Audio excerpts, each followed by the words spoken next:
Deus seja louvado. Amém, meus irmãos? Graças a Deus. Mais uma vez, todos são muito bem-vindos ao culto da palavra. Os que estão pela internet, Deus abençoe. Se você está aí para estudar a Bíblia conosco, se você pode, não está dirigindo, mas está em casa, para o que você está fazendo, pegue uma Bíblia, pegue caneta e papel e faça as suas anotações. Nós estamos estudando o livro do Apocalipse e hoje nós já estamos no capítulo de número 7. Aleluia.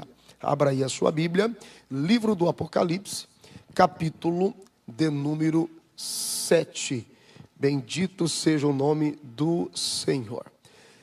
Eu fui presenteado por um irmão com um mini iPad, olha só. E aí ele chegou e disse assim: pastor, vê se o senhor aprende a usar isso, que me dá agonia o senhor com aqueles papel na mão. Que tem umas coisas que não mudam na gente, né? E eu gosto, porque eu gosto de anotar, escrever tudo e tal. Pastor, muda esse negócio. O senhor gosta tanto de tecnologia e fica aquele punhado de papel na mão. Eu falei, eu também amo o amado irmão. Glória a Deus. Mas eu sei que foi muito carinho, eu me senti lisonjeado e honrado. Então vou tentar usar, vamos ver se eu costumo. Primeira vez que eu uso isso aqui. Então vamos lá, que o Senhor nos dá graça. No sentido para pregar, né?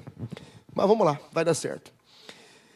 Ok, livro do Apocalipse, capítulo de número 7, vamos avançando então, versículo de número 1.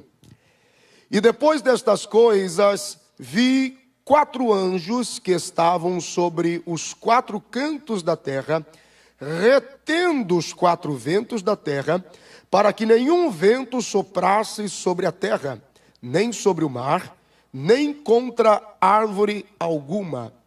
Vocês perceberam a dimensão, a proporção da força e da singeleza que existe nesse versículo aqui?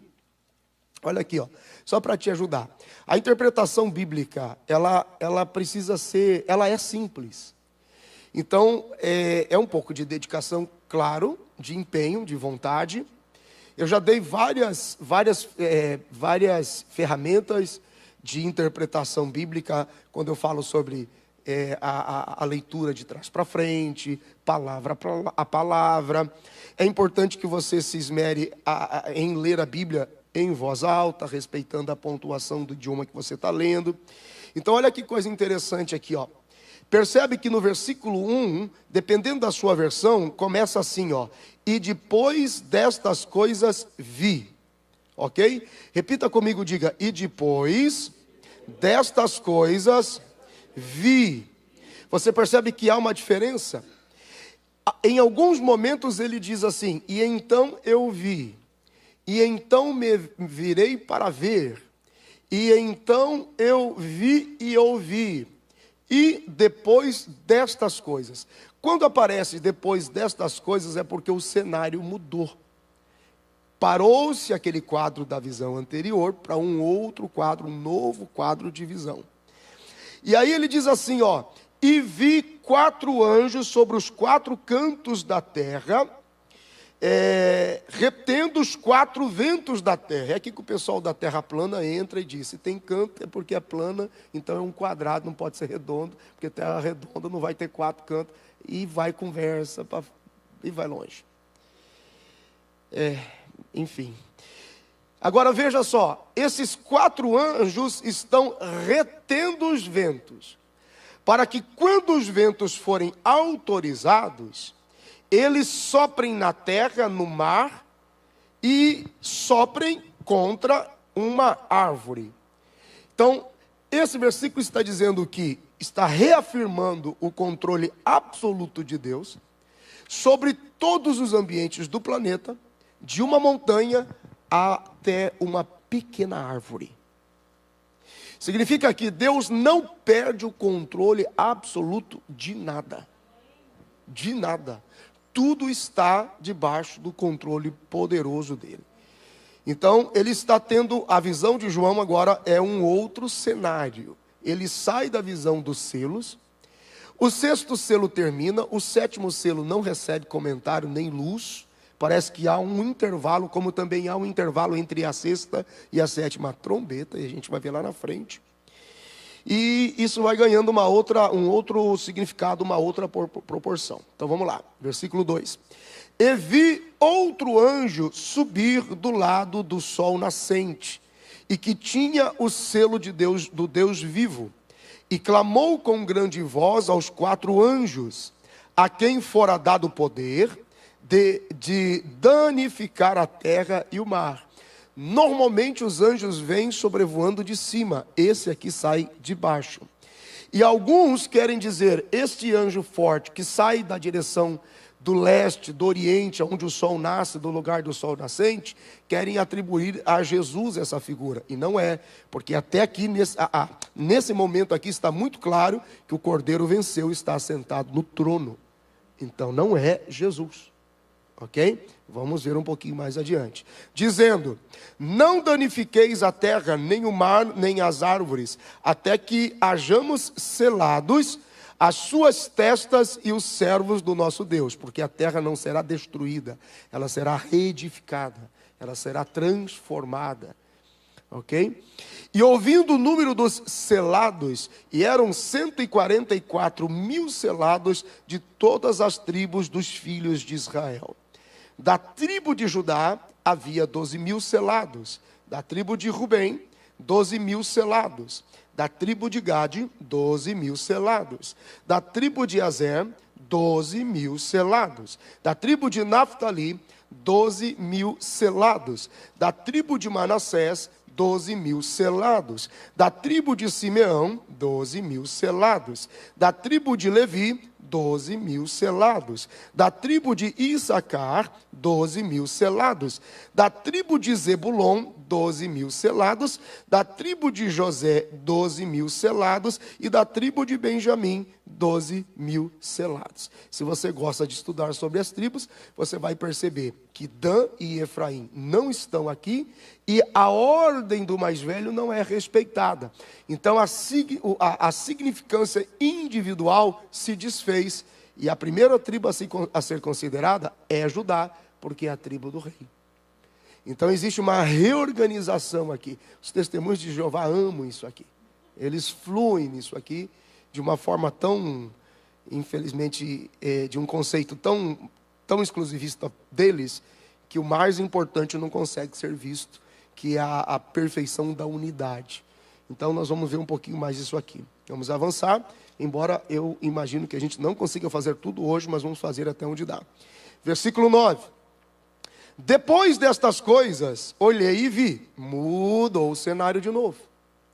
Depois destas coisas, olhei, e eis aqui uma grande multidão, a qual ninguém podia contar, de todas as nações, de todas as tribos, povos, línguas, que estavam diante do trono, perante o Cordeiro, trajando vestes brancas, com palmas nas suas mãos. Então nós temos 2 contingentes de pessoas aqui, 144 mil e uma grande multidão. Ok? E clamavam com grande voz, dizendo, salvação ao nosso Deus, que está sentado no trono, e ao Cordeiro. E todos os anjos estavam ao redor do trono, e dos anciãos, e dos 4 animais, e prostraram-se diante do trono, sobre seus rostos, e adoraram a Deus. Percebe que a atitude de adoração da parte dos anciãos só acontece depois que a grande multidão entra em cena, e os 144 mil não provocam a mesma reação, porque é o momento em que a igreja entra em cena. Então, assim é até os dias de hoje. Os anciões se movem, o céu se move, à medida que a igreja se move. E isso é poderoso. Por quê? Porque a arca não está aqui, é semelhante à organização de Davi. Então a arca estava em Jerusalém, mas lá em Gibeon havia a ação do sacrifício. A esperança de que a arca então estivessem com eles outra vez. Nós estamos aqui como igreja e a arca está no céu. Então nós nos movemos aqui e os anciões se movem lá, dizendo, a igreja está clamando pelo Cordeiro. Né? Então, por isso o capítulo 5 diz que a igreja é tão aguardada, toda tribo, toda língua, toda nação, todo povo, porque são os provocadores da adoração na eternidade. Isso é espetacular. Versículo de número 12.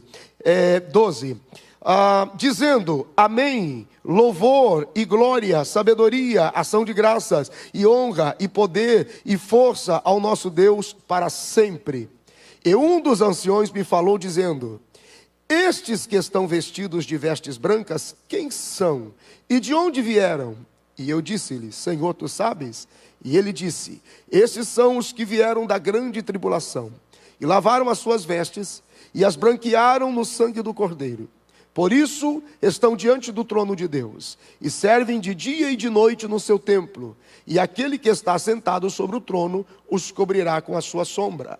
Veja que nós estamos tratando, há pelo menos 2 ou 3 quartas-feiras, sobre a salvação em ambiente da grande tribulação. Então veja, os que vêm com vestes brancas e lavados no sangue do Cordeiro, por quê? Porque eles morrem no batismo do sangue semelhante ao ladrão da cruz. Então estes são os que sobrevivem à grande tribulação e servem diante do trono, porque a igreja dos vencedores arrebatada, ela não serve diante do trono, porque ela está assentada no trono com o Senhor.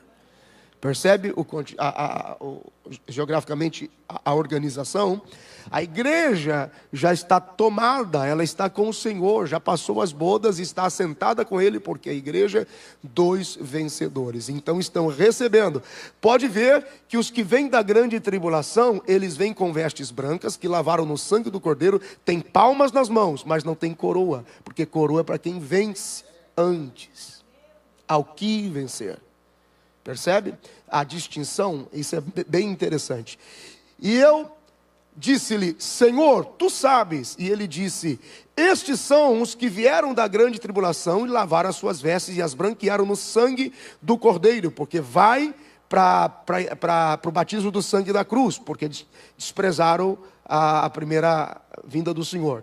Por isso estão diante do trono e servem de dia e de noite no seu templo.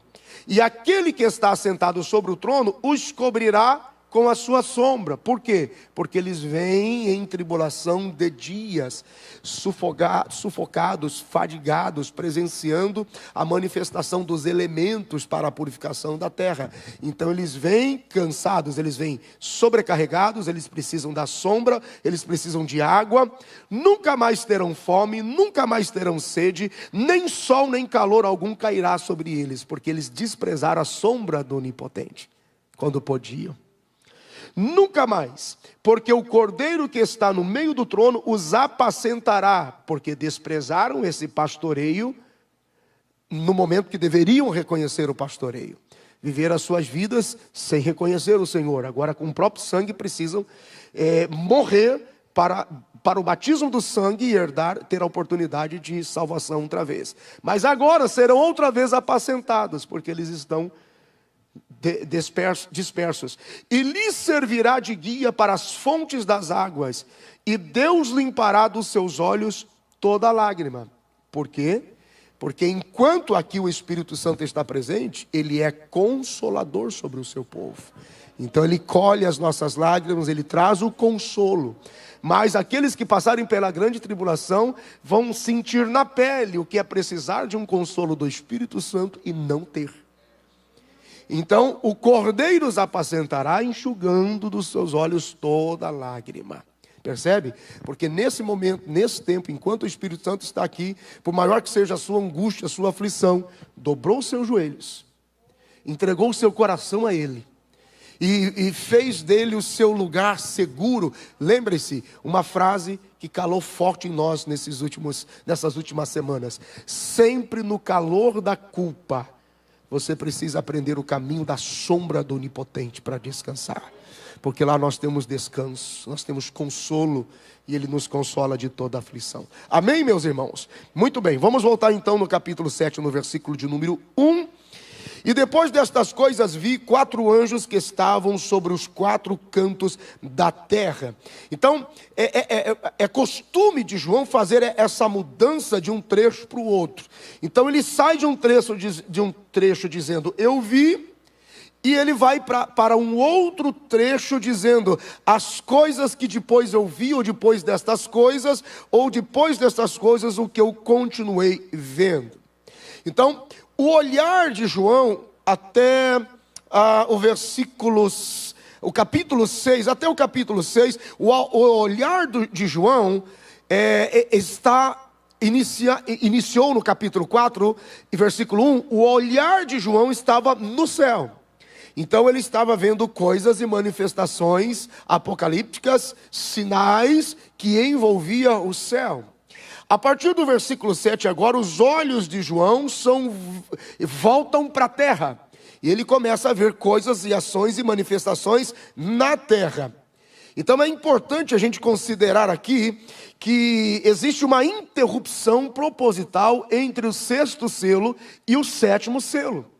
Porque a narrativa lá na parte de cima termina com o sexto selo e com a pergunta de João no versículo 17. Porque é vindo o grande dia da sua ira.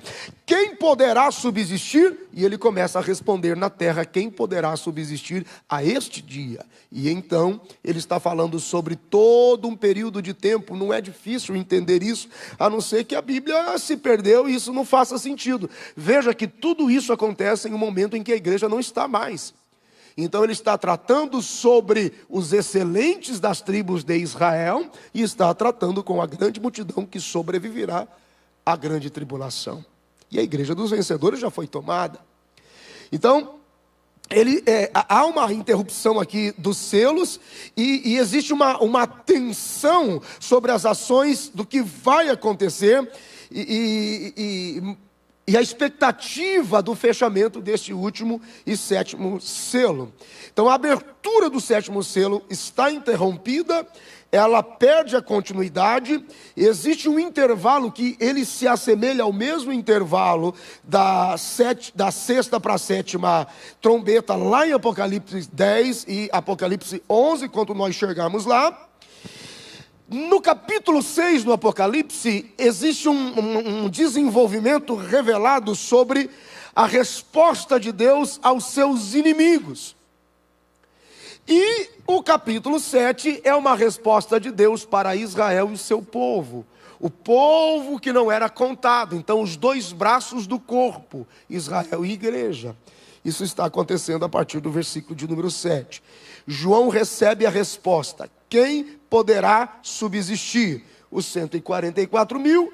Quem poderá subsistir? A multidão incontável.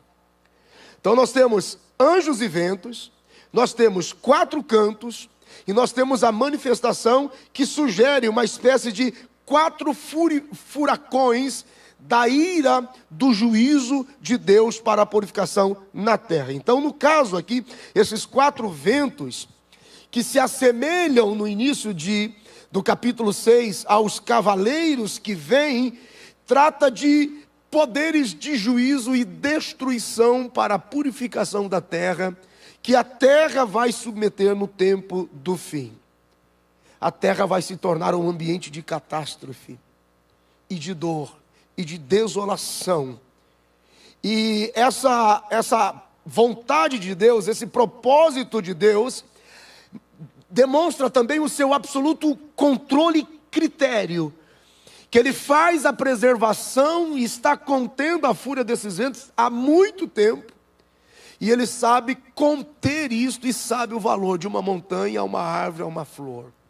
Então ele tem expectativas muito boas na restauração desta terra, porque o problema não é a terra, mas o pecado que opera no coração dos homens. O capítulo 7, ele vai nos sugerindo algo como tempestades que sobrevirão, ou pelo menos com efeitos muito próximos ou muito semelhantes a tempestades. E essa ação prolongada de juízo, porque vale a pena lembrar que João está vendo tudo isso de uma vez só. É como se ele estivesse vendo um único quadro. E a partir do versículo 1, Deus está sendo conclusivo, ele está ganhando velocidade no processo de restauração. E João vê isso em quadros diferentes, em momentos diferentes, em aspectos diferentes, em instantes diferentes. Então são aspectos, sim, de poderes destrutivos. E vão se desencadeando para que o propósito de Deus último aconteça. essa capacidade de reter dada aos anjos mostra a misericórdia de Deus e o controle de Deus sobre todos os acontecimentos. Abra sua Bíblia um pouquinho na epístola de Tiago, se você puder, capítulo de número 1. Tiago, capítulo de número 1. Diz assim a palavra de Deus. Essa expressão de Tiago, capítulo de número 1, versículo de número 20. Veja que a ira de Deus, ela é diferente da ira do homem. E essa contenção de juízo que Deus estabelece e determina através desses anjos, esse controle da natureza como um todo, mostra que Deus, na sua ira e na sua justiça, é muito diferente da do homem. O homem precisa fazer a sua ira e o seu senso de justiça a qualquer custo, o mais rápido possível. Deus não. Porque Deus opera tudo com justiça e com verdade. Base do seu trono. Versículo 20. Porque a ira do homem não opera a justiça de Deus. E a violência do trato, da forma de lidar, quando o indivíduo está ofendido, machucado, constrangido, confrontado, traído, enganado, seja qual for, existe uma disposição e um interesse quase que imediato, que Deus tem que honrá-lo com justiça na sua ira, para que o outro que lhe ofendeu, lhe magoou, lhe traiu, pague o mais rápido possível. E não é assim. Deus é longânimo na sua misericórdia, e até esse momento, os anjos, por ordem dele, estão contendo todo avanço da sua ira, porque ele é um Deus justo, e ele não quer que ninguém se perca, e a misericórdia triunfará no juízo. Diga graças a Deus por isso. O versículo de número 2, um pouquinho mais adiante, diz assim: E vi outro anjo subir do lado do sol nascente. Então, se você quiser fazer uma observação, ou se a sua Bíblia já tem essa interpretação, então ele vem do oriente, ele vem do leste, do lado do sol nascente, e tinha o selo do Deus vivo. Esse selo não é o selo nele, mas ele tinha como se fosse o carimbo. Ele trazia a ferramenta de selar de Deus. Ele vem e traz a ferramenta de selar de Deus, clamando com grande voz aos 4 anjos, a quem fora dado o poder de danificar a terra e o mar. Então, o fato desse anjo vir do lado do sol nascente, ele vem do oriente, significa que quando você conta as estações a partir do nascente do sol, se você for procurar precisamente o leste, você vai ter variações a cada estação. Você vai ter um ponto diferente a cada estação. O leste vai ficar diferente no inverno, vai ficar diferente no outono, vai ficar diferente na primavera, outono, primavera, verão. Ele fica diferente. Então, de alguma forma, o que esse texto está dizendo aqui é que este anjo, ele tem o poder e a autoridade para controlar as estações e o clima mundial. Então ele tem a capacidade de ditar as expressões. Quando nós vimos alterações climáticas que fogem do controle natural da nossa razão, de alguma forma a mão de Deus está contendo, sim, mas há um anjo de juízo de Deus que está pronto para subir com o instrumento de selar, de separar aqueles que o Senhor escolheu com um propósito. E os anjos sabem disso, que o objetivo de Deus não é destruir a terra, mas é refazer, é restaurar. Então Deus vai trabalhando por partes. Você entende Deus trabalhando de terça em terça parte, de terça em terça parte. E Ele vai respeitando o limite e a capacidade de suportar de cada ambiente. Esse anjo, ele está subindo, ele está saindo, ele está vindo do lugar nascente, e ele sobe da fonte onde o sol se levanta. Então ele não está apontando para Jesus, ele não é Jesus, porque o Cordeiro está muito claro no trono, ele venceu, ele está lá. E o que eu destaco aqui ele tinha o selo do Deus vivo. Ele vem para marcar o que a Bíblia chama também de os servos de Deus. Na antiguidade, quando se comprava um escravo, quando se recebia o direito de um escravo, eles geralmente eram marcados, ou marcados pela orelha furada, ou marcados por um selo quente. Muitos escravos recebiam um selo nos braços, na testa, na coxa, e aquilo ali tinha uma marca que apontava para o dono daquele escravo. Só que aquele selo não tinha só o poder de determinar que aquele escravo tinha um dono, mas que o dono daquele escravo, por causa do selo, era responsável pela vida do escravo. Tinha que mantê-lo em segurança. Então esse anjo vem surgindo para selar aqueles que lavaram as suas vestes no sangue do Cordeiro, para selar e dizer: eu os guardarei e os livrarei da ira que está por vir. Aleluia, eu acho incrível isso. E este anjo vem para selar e dizer: ninguém pode tocar, ninguém pode violar, ninguém pode tirar da minha mão, estão selados, então não só me pertencem, como sou responsável por mantê-los vivos, porque eles derramaram o sangue. Meu Deus do céu, isso é muito forte. Bendito seja o nome do Senhor. Da mesma forma, hoje nós temos o selo do Espírito Santo, que nos dá a marca para este tempo. O selo do Espírito Santo não só mostra e dá o testemunho que pertencemos ao Senhor, mas o selo do Espírito Santo também é a garantia que, se você permanecer fiel, Ele permanece fiel. Se você ainda assim não permanecer, Ele continuará fiel, porque Ele é Deus. Aleluia, diga glória a Deus. O selo do Espírito Santo em você está dizendo que Ele não só sabe que você é dele, mas que Ele tem compromisso em guardar você, em proteger você, em esconder você. Você pode dar glória a Deus por isso. Bendito seja o nome do Senhor. E do que o Senhor nos guarda? Do que o Senhor nos guarda com esse selo? Do pior tempo para a igreja.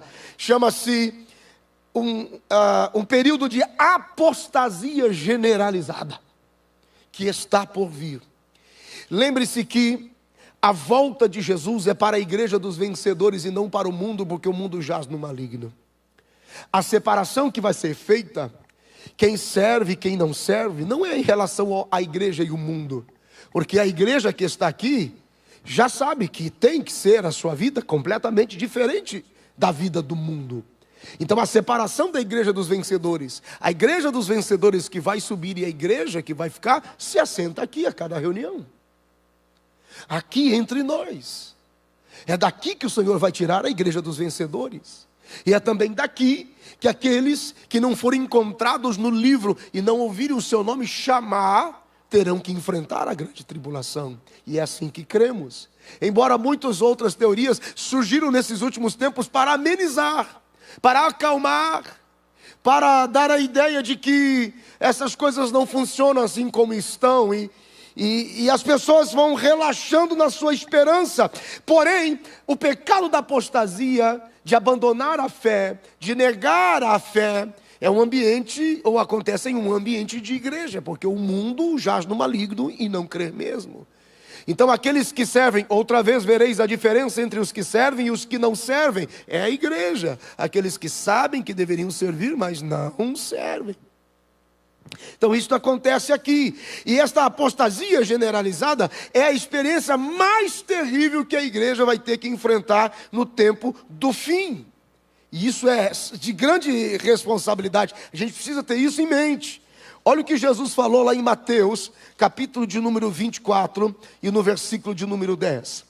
Nesse tempo, muitos serão escandalizados e trair-se-ão uns aos outros, e uns aos outros se odiarão.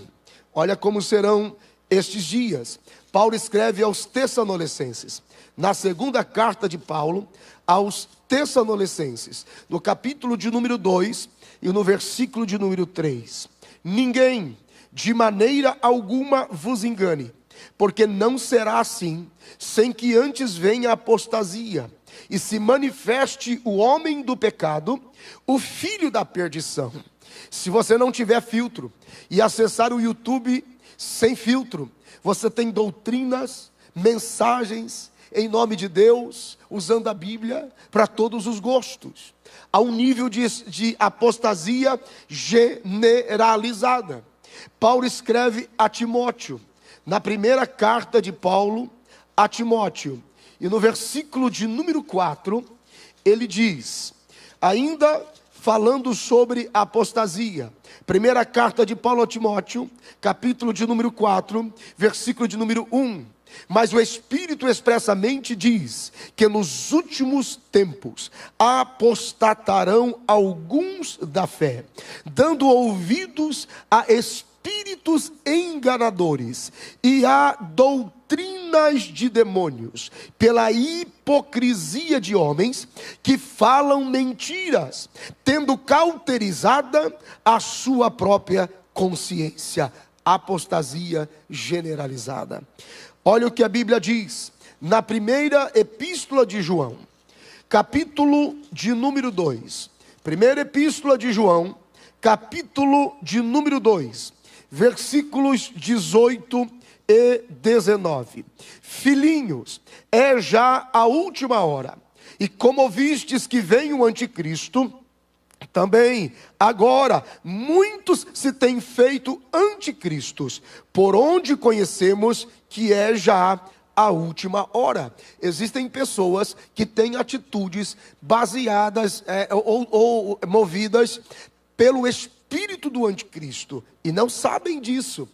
Tudo aquilo que vai na contramão do Cristo, seu culto, seu louvor, sua adoração, seu serviço. Filhinhos, é já a última hora, e como ouvistes que vem o anticristo, também agora muitos se têm feito anticristos, por onde conhecemos que é já a última hora. Saíram de nós, mas não eram de nós, porque se fossem de nós, ficariam conosco.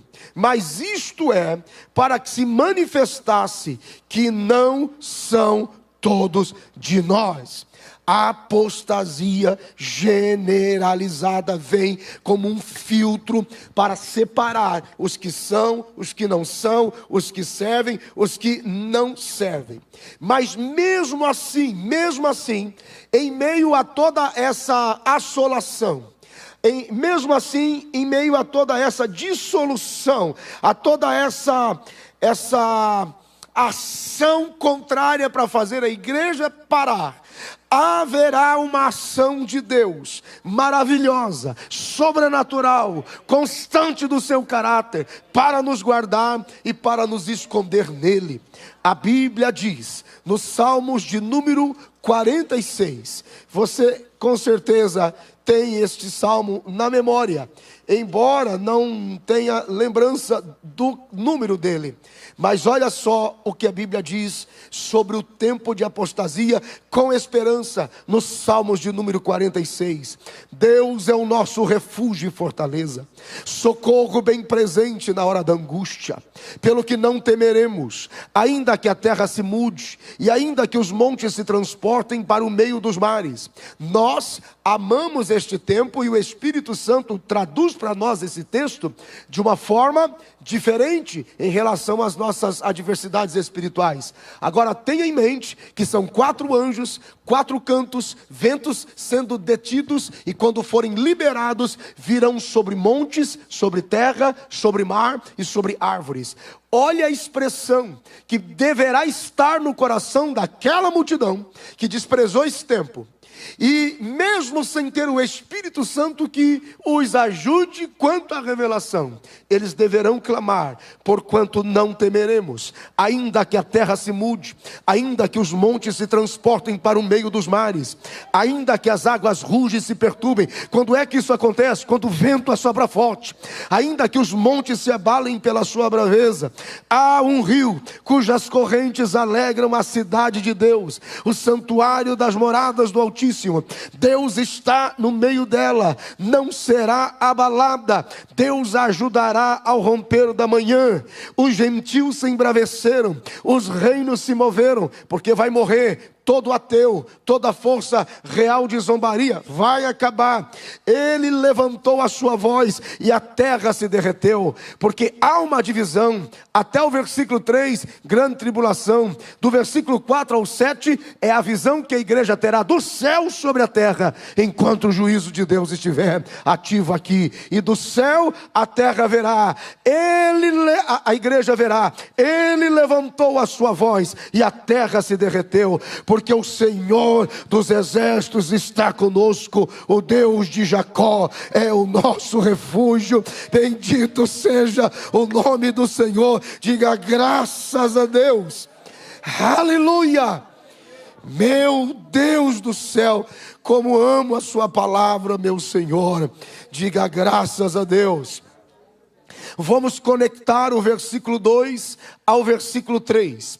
E vi outro anjo subir ao lado do sol nascente, e que tinha o selo do Deus vivo, e clamou com grande voz aos 4 anjos, a quem fora dado o poder de danificar a terra e o mar, dizendo: não danifiqueis a terra, nem o mar, nem as árvores, até que hajamos selado nas suas testas os servos do nosso Deus.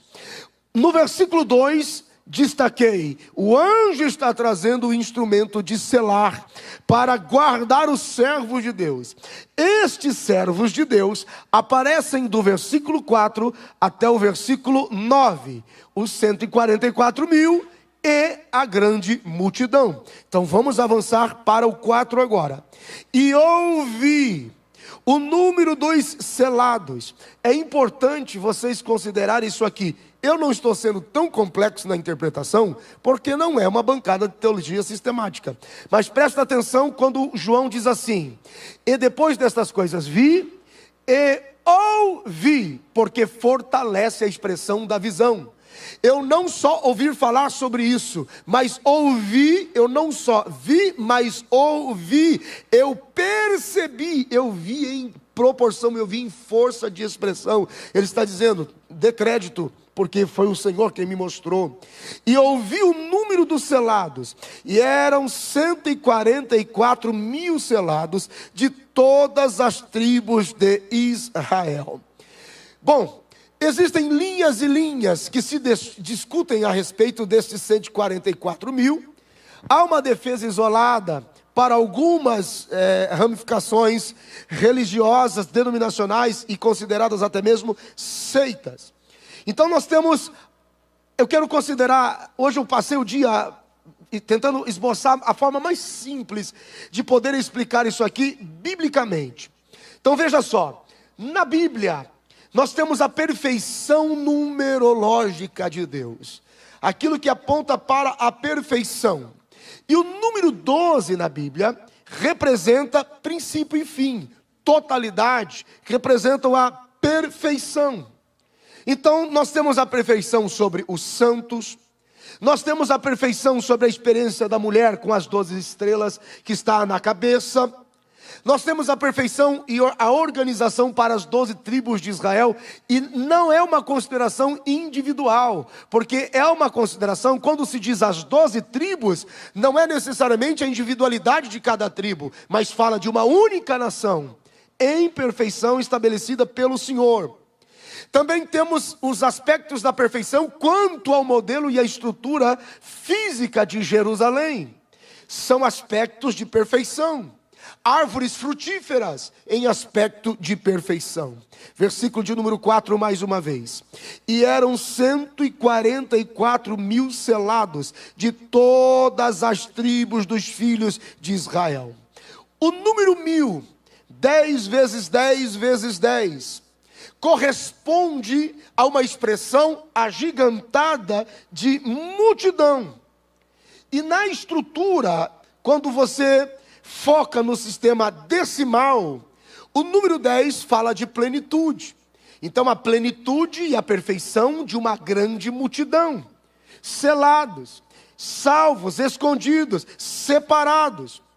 144 mil, ele não é a exatidão de 144 mil, mas ele é um número simbólico, que expressa uma precisão de Deus perfeita.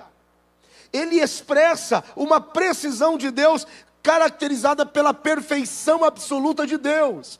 Então, o fato de ele ver algo que se arredonda como se fosse absoluto, não é absolutamente o número, mas absolutamente o critério um por um de cada vontade de Deus estabelecida sobre essa gente aqui. Segundo o próprio livro do Apocalipse, essa gente aqui pode representar indivíduos semelhantes a de Daniel, Misael, Azarias, Ananias, que desfrutaram de uma impecabilidade diante de Deus e na sua relação com Deus. Quando pegamos a partir de Israel as 12 tribos de Israel, e ao cálculo das 12 tribos vezes 12, nós temos uma expressão que se aproxima dessa ideia, 144 mil, uma perfeição multiplicada de uma multidão. De todas as tribos de Israel, uma multidão incalculável de pessoas expressam a intenção de harmonia, de unidade, de excelência, de critério de Deus. Essa expressão aqui das tribos dos filhos de Israel, quando a palavra Israel está associada aos filhos de Israel, já não é mais nação, já não é mais nação política, mas é a expressão para povo de Deus, que está somado com a multidão do versículo 9. Então, quando você lê tribo de Israel, você olha para a nação. Mas quando você diz filhos de Israel, você olha para o povo de Deus. E nós, enxertados em Jesus, como filhos de Abraão, pela fé, nos tornamos o novo Israel de Deus. Então é o mesmo povo, é o mesmo tronco com dois braços, igreja e Israel. Então veja, é uma multidão, dessa multidão incalculável, o Senhor tira a expressão de harmonia, de unidade, de excelência. Quando a Bíblia, lá no Antigo Testamento, menciona as 12 tribos de Israel, ele tem a intenção de, como povo de Deus, destacar uma nação. Uma nação propriamente dito. É por isso que dos versículos 5 aos versículos 8, a ordem dos filhos, que deveria ser respeitada do mais velho ao mais novo, passa a ser considerada, tendo como base a mãe que deu a geração e que deu a descendência. E sobressai Judá, porque é a tribo de onde o rei Leão da tribo de Judá saiu. Então o Senhor está tratando de uma coisa só aqui. Ele está tratando do seu povo, do livramento do seu povo. E isso chama a atenção porque o que solta nesses textos é a precisão de Deus. É uma conexão perfeita.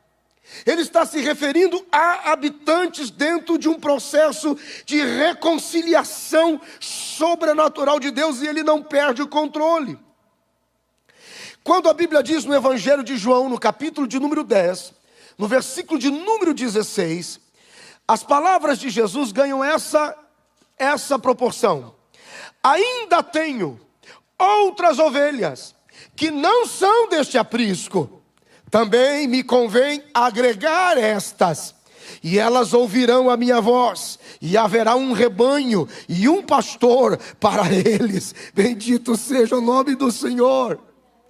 Veja que ele está mostrando a João: eu tenho os meus remanescentes, E aqueles que ainda que a cultura do judaísmo tentou ofuscar contra a esperança do meu filho, se tornaram como Daniel, Misael, Ananias, Azarias, não se dobraram, não se prostraram e aguardaram o meu tempo. Eu os escondi, eu os selei, está neles, eu estabeleci neles, por eles, sobre eles. Quando as tribos são contadas, isto ganha força, porque o Senhor dá atenção, não à ordem primária das tribos, como por exemplo Rubem, Simeão, Levi, Judá, na ordem com que os filhos foram sendo gerados. Mas Dan e Efraim são tirados, eles são arrancados de lá por causa da atitude de idolatria que Jeroboão, na cópia da edificação do bezerro, também os afastaram de Deus, e essa idolatria os tirou desta lista de preferência ou de graça de Deus. Eles foram tirados, eles foram arrancados, então sofreram essa mudança de ordem. Então não tem mais aqui a prioridade de individualização das tribos. O Senhor está dizendo: eu os escondi, eu os guardei, eu os escondi em mim, eu os gerei em mim. Veja o que a Bíblia diz no livro do Apocalipse, no capítulo de número 9 e no versículo 16. Olha isto, Apocalipse capítulo 9, versículo 16. E foram soltos os 4 anjos que estavam preparados para a hora, o dia e mês, o ano, a fim de matarem a terça parte dos homens. Quando nós passarmos de terça em terça parte, você vai ver o cuidado que Deus tem em fracionar a sua ação. E o número dos exércitos dos cavaleiros era de 200 milhões, e ouvi o número deles.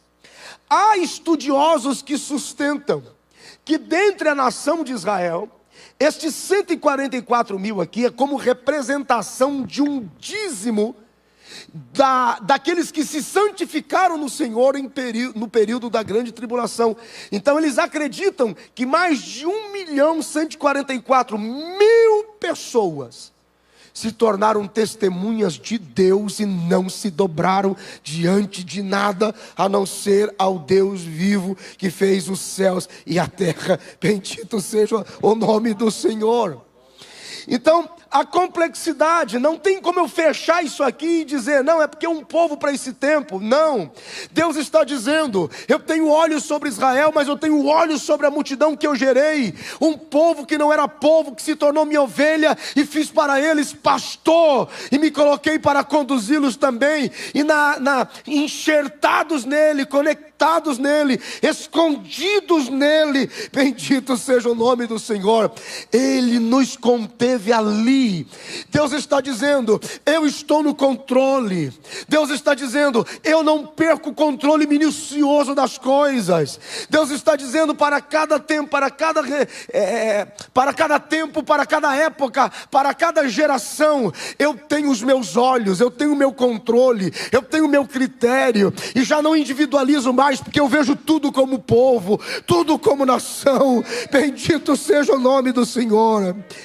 Se fôssemos resumir em uma única palavra dos versículos 1 a 8, a palavra de Deus é controle absoluto de Deus sobre todas as coisas. Aleluia. Talvez você diz assim, Senhor, poderia ter sido pior, porque no mundo espiritual hoje, a verdade também é a mesma. Os anjos do Senhor se acampam ao redor daqueles que temem, e Ele os livra. Você talvez não imagina quanto vento Deus já deteve e impediu que assoprasse mais forte na sua vida, que assoprasse mais forte na sua casa. Meu Deus do céu, Ele está no controle absoluto de todas as coisas. Tem 2 maneiras de você ouvir esta palavra. Primeiro você pode ouvir dizendo: Senhor, guarde as pessoas que desprezarem a tua vinda e desprezarem a igreja dos vencedores, porque não será fácil esses dias. Ou então você ouve esta palavra dizendo: obrigado, meu Senhor, por ter me sustentado até aqui, porque a minha esperança é a tua volta. Bendito seja o nome do Senhor. Diga graças a Deus. Aleluia, bendito seja o nome do Senhor. Vá um pouquinho comigo agora no livro do Apocalipse, capítulo de número 14. Bendito seja o nome do Senhor. Aleluia. Às vezes os textos estão na mente e eu vou falando e eu preciso mostrar para que haja sentido para você. Dá uma olhadinha no livro do Apocalipse, capítulo 14, versículo de número 1. E olhei, e eis que estava o Cordeiro sobre o monte Sião, e com ele 144.000, que em suas testas tinha escrito o nome do seu Pai. O anticristo quer imitar em tudo, então ele vem para trazer seu sinal e selar os seus, para que com ele caminhem para o inferno. Mas ele não sabe que Deus tem o seu selo, e sempre chega na frente, porque Deus sabe o que faz. Então veja, por que eu digo que esse perfil é de uma multidão de homens e mulheres que não se prostraram a nenhuma ação, mas acreditaram com as suas próprias vidas e sangue no Deus dos céus. Olha aqui, capítulo 14, deixa eu fazer mais uma observação, eu sempre vou ficar repetindo isso. Tenha em mente que João está vendo tudo de uma vez, numa grande visão panorâmica, mas à medida que ele vai recebendo o entendimento da visão por blocos, ele vai tendo discernimentos isolados, mas de uma coisa só. Então veja aqui, versículo 2: e ouvi uma voz do céu, como a voz de muitas águas, e como a voz de um grande trovão. E ouvi uma voz de arpistas, que tocavam com as harpas, e cantavam um novo cântico, novo diante do trono. Percebe? Nós estamos no 14, mas parece que a gente está lendo o 5, parece que está lendo o início do 7, e parece que está lendo parte do 4, porque é a mesma visão, apenas agora se organizando por blocos. E cantavam um novo cântico diante dos 4 animais e dos anciãos, e ninguém podia aprender aquele cântico, senão os 144.000 que foram comprados da terra. Estes são os que não estão contaminados com mulheres, porque são virgens. Estes são os que seguem o Cordeiro para onde quer que vá. Estes são os que dentre os homens foram comprados como primícias para Deus e para o Cordeiro, e na sua boca não se achou engano, porque são irrepreensíveis diante do trono de Deus. Aleluia. E vi outro anjo voar pelo meio do céu, e tinha o evangelho eterno para proclamar aos que habitam sobre a terra, e toda nação, e toda língua, e todo o povo, dizendo em grande voz: temei a Deus e dá-lhe glória, porque é vinda a hora do seu juízo, e adorai aquele que fez o céu e a terra, o mar e as fontes das águas. Bendito seja o nome do Senhor. Aqui está o perfil dessa gente. Então, com essa luz de Apocalipse 14, a gente vê que esse contingente de pessoas é como uma dízima, uma representação de um contingente muito maior, mas que se tornaram irrepreensíveis, mesmo em tempo de grande tribulação. E diga-se de passagem, que a história de livramento de Deus sobre a nação de Israel sempre foi e será estrondosa e sobrenatural. Quando a igreja for tirada, quando a igreja dos vencedores for tirada da terra, e o Espírito Santo seguir com a igreja para se encontrar com Jesus nos ares, Deus voltará a agir por Israel como agiu no Antigo Testamento, porque é o seu povo. Bendito seja o nome do Senhor. Um texto como esse, uma reflexão como essa, nos chama a atenção dizendo: descansa no Senhor, porque Ele não perde o controle absolutamente de nada. Aleluia. Quantos podem ficar em pé comigo, glorificando a Jesus? Aleluia, bendito seja o nome do Senhor, a Ele seja glória para sempre. Eu quero orar com você, fecha os teus olhos. Pai, no nome de Jesus, nós estamos diante da Tua palavra, crendo que o Senhor está fazendo, crendo que o Senhor não perde o controle um minuto sequer das nossas vidas. Não entendemos tudo pela lógica, mas aceitamos pela fé. Muitas coisas não fazem sentido porque a nossa mente não consegue te alcançar, mas o nosso espírito descansa em paz, porque nós confiamos no Senhor e sabemos que o Senhor está fazendo. Obrigado porque o Senhor detém os ventos mais fortes. Obrigado porque o Senhor detém e está sobre o seu comando os furacões e as tempestades dessa vida que poderiam ter nos destruído, que poderiam ter nos dizimado. Obrigado porque o Senhor deteve e nos guardou até agora. Pai, eu oro sobre os teus filhos que estão comigo aqui presencialmente. Eu oro por aqueles que me acompanham pela internet agora, que no nome de Jesus, aonde os teus filhos estiverem, sejam renovados em esperança, sejam renovados em convicção e te esperem. Maranata. Oh meu Deus, ora vem Senhor Jesus, te esperamos ainda hoje, meu Senhor. Quem dera ainda hoje pudéssemos vê-lo face a face, como o Senhor é, e assim seremos como Ele é, e viveremos com Ele para sempre. Senhor, desejamos a árvore da vida, desejamos o fruto da árvore da vida, desejamos o rio da vida, desejamos o jardim de Deus, desejamos vê-lo, desejamos a mesa. Senhor, desperta a tua igreja a partir de Marlboro, desperta a tua igreja no mundo, livra-nos da apostasia. Senhor, a tua palavra diz que por se multiplicar a iniquidade, o amor de muitos esfriaria. Sim, meu Deus, o amor de muitos facilmente se esfria, mas o amor da noiva não esfria, o amor da noiva não acaba.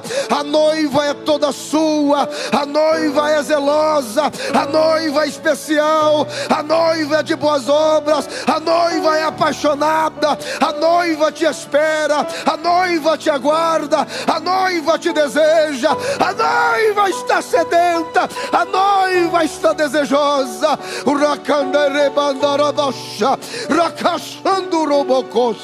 Senhor, Senhor, a tua palavra diz que onde houver 2 ou 3 reunidos no seu nome, o Senhor estaria no meio deles. Quem sou eu para lhe dizer o que fazer? Mas esta noite já somos mais do que 2, já somos mais do que 3. Senhor, segundo a tua palavra, é uma boa hora para o Senhor passar pelo meio do seu povo. É uma boa hora, meu Deus, para renovar o ânimo, para renovar as forças.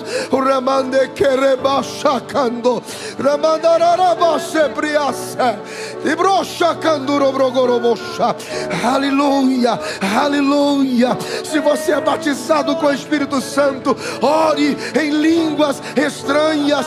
Resta um repouso para os escolhidos de Deus. Aleluia. Em todo tempo estejam alvas as tuas vestes, e nunca falte o óleo sobre a vossa cabeça. E se tardar, espera-o, porque certamente virá e não tardará. Ah, meu Deus, ainda um pouquinho de tempo, e o que há de vir virá e não tardará. Prepara-te, Israel, para encontrares com o Senhor teu Deus. e não precederemos os que dormem, mas logo após seremos transformados como num abrir e fechar de olhos. Não se turbe o vosso coração, credes em Deus, credes também em mim. Na casa de meu pai há muita morada, se não fosse assim eu vou teria dito: vou preparar lugar, e se eu for, voltarei para vos levar, para que onde eu estiver, estejai todos vocês. Oh, bendita esperança! Senhor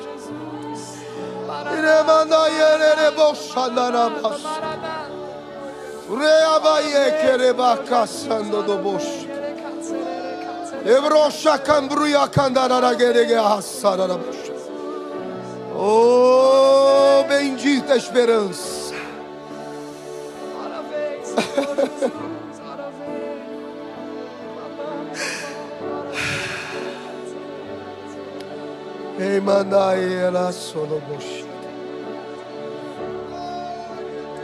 Espírito Santo,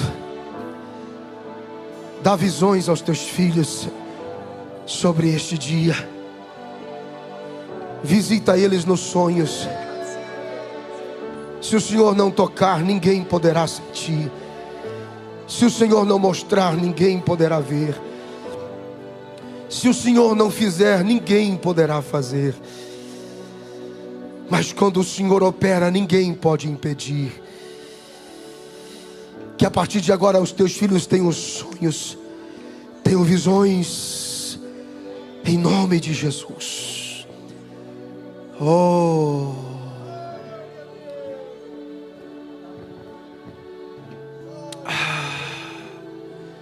diga graças a Deus.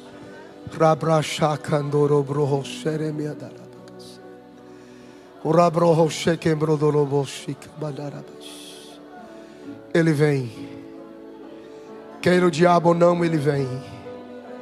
Queira os desviados ou não, ele vem.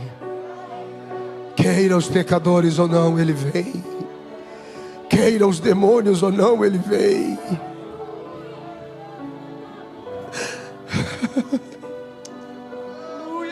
É promessa dele. Ele não é homem para que minta, nem filho do homem para que se arrependa. Ele vem.